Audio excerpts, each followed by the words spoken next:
the mayor of Fantasyland, Jamie Eisenberg. Jamie, let's just start with Ehlinger, and then we'll get on to the impact on maybe the more important players like the Jonathan Taylors and the Michael Pittmans of the world. But if you're in a 2-quarterback league, is there any thought to taking a chance on Ehlinger at this point?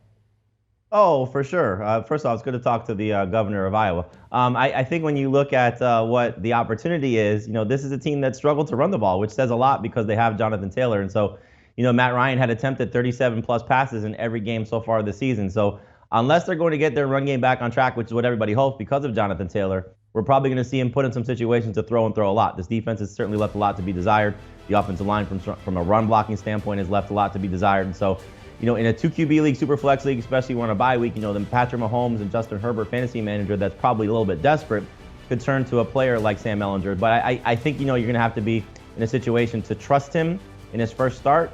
I'd be a little bit concerned about that, even though it's a good matchup against Washington. All right, you look at the Colts quarterbacks since 2018. Frank Reich has gone through a bunch of them after Andrew Luck decided to suddenly retire. Impact on pass catchers like a Michael Pittman. I drafted him in all of my leagues. He's had some great weeks. He's had some down weeks. How might this change things for him and other pass catchers on this team? It's a slight downgrade, just because at least what Matt Ryan was potentially going to do, with the volume and the quality of throws. While you could debate that, I'll take what Matt Ryan's passes were, at least for now, over what, the third string guy essentially, I know they elevated him to number 2 ahead of Nick Foles. Will be. But again, it comes down to volume. If these guys are going to be heavily involved, and we've certainly seen an uptick for Parris Campbell the last 2 weeks. Alex Pierce has had a nice 4-game stretch prior to last week. It's just all about if they're going to allow this kid to throw a lot. And so if we're getting 35-plus pass attempts, then there still should be fine.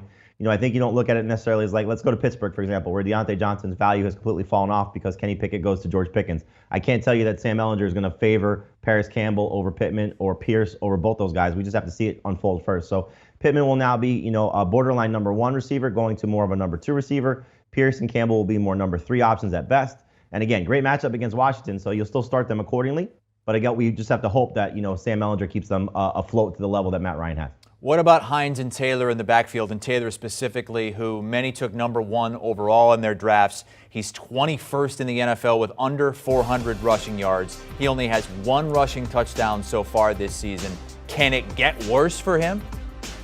I don't think it'll get worse. I think that they sort of solved a little bit of their offensive line woes 2 games ago when Deion Jackson had the big game, and then they fell apart last week against the Titans. And so this is a run offense that has to get going, and I think that's probably part of what the move is being made toward. Frank Reich this offseason said they wanted to be a little bit more balanced, a little bit more even pass happy than they were last year. But, you go back to last year, and when Jonathan Taylor was in the MVP conversation, it kind of coincided with that 9-game stretch where they went 6-3, and he had 20-plus carries in 8 of those 9 games. And so I would imagine they want to get back to that. They want to take some pressure off their defense. They want to probably take pressure off of, the young quarterback. So they're going to feed Taylor as much as they can. But if they can't block for him and the defense is not getting off the field and giving them opportunities to run the ball, it's going to be tough for Taylor to fulfill the expectations of being the number 1 overall pick. The flip side of this, though, with Nyheim Hines, we tend to see this a lot with young quarterbacks.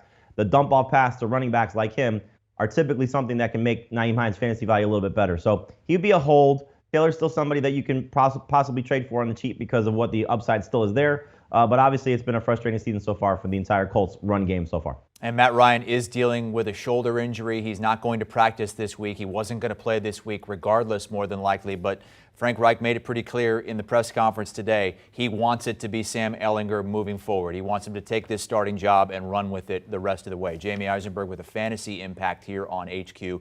As far as the playoff impact, Sportsline says they go from a 49% chance of making the postseason with Ryan to just a 33% chance with Sam Ellinger. You can hear Jamie and the guys on Fantasy Football Today live each and every weekday here on HQ at noon Eastern Time.